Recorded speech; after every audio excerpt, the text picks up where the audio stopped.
What do you do when you receive the offer to fly to Italy, ride Vespas in and around Rome, knowing good and well that you've never ridden a scooter in your life, much less anything outside the contiguous United States?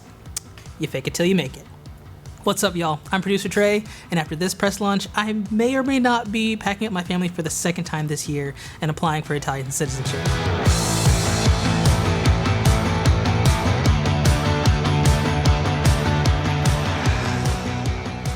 Unlike my previous press launches this year, this event came kind of short notice, like 2 weeks from first email to wheels up, kind of short notice.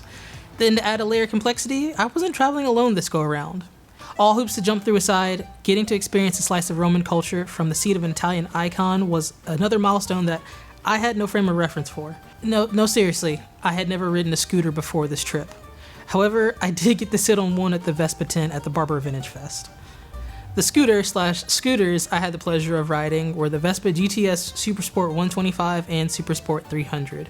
For all you Vespa nerds out there, yes, I know we're not going to get the GTS Super 125s here in the state. I may have hopped on the Vespa 125 by mistake in a frantic haste to get a good pop of color. And can I just say, one, the 125 has some good pep. Like, even with everybody else in 300s, I don't feel like I was ever holding up the pack. And two, it was all worth it, because look at these action shots. The green stands out even against a colorful background like Rome. The 2023 Vespa GTS Super Sport 300 is a 300cc scooter that comes in 3 trim levels. The base model, which remains the most true to what you probably think of when you hear Vespa. You know, chrome trim, solid gloss colors, and a dialed look that can best be summed up as timeless. Sport, which builds upon the tried and true formula for the modern retelling of what already feels familiar, and the tech model, which goes one step past the sport and adds a TFT as well as lighting and carpet in the underseat storage to complete the update. Depending on which model you go with, you're looking at spending around $8,000 to $8,500 before your local government gets involved.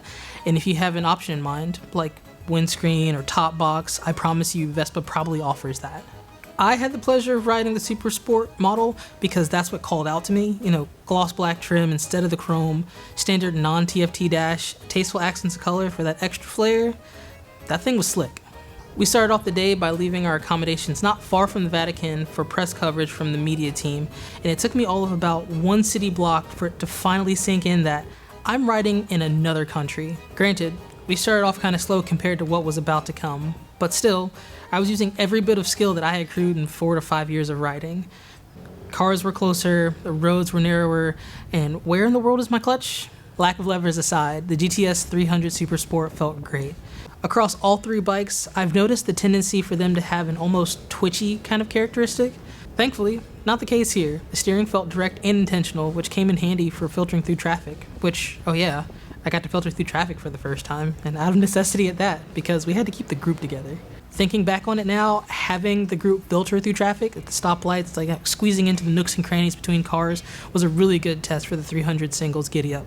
At no point did I feel like I needed more grunt to get past the stacked up cars and headed for the whole shot.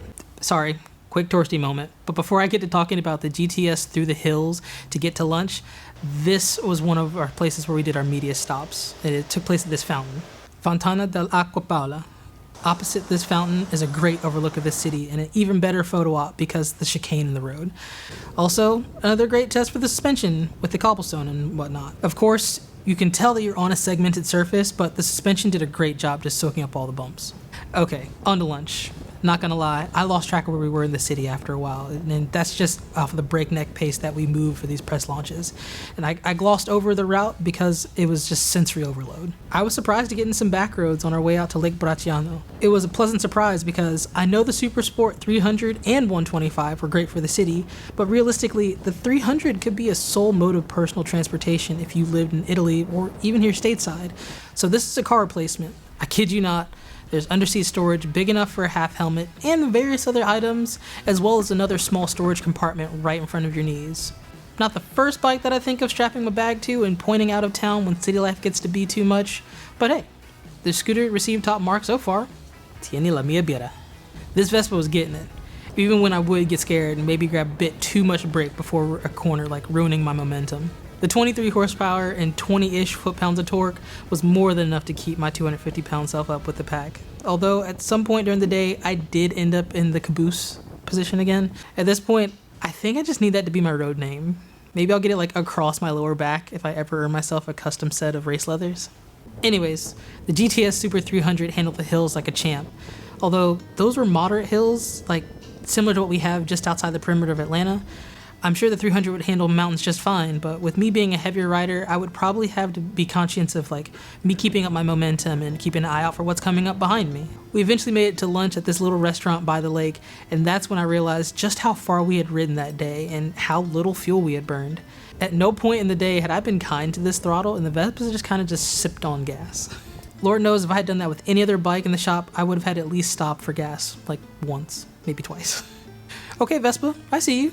After that, we rode back to the hotel to call it a day, and when we finally parked and cut the ignition, I couldn't help but be a little bit sad because, yes, the press launch was over, but something we never tell you about these press launches is, unless there's a built-in time at the end of the day for us to be with the bikes, we don't have vehicles. Unless we call an Uber or figure out public transportation, we're kind of just stranded until the time for us to pile into the next scheduled transport to either take us to the airport or onto the next location.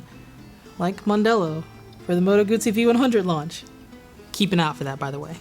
What I wouldn't have given to just run up to my room, grab a quick shower, and my lovely +1, and then head straight back out for a night on the town.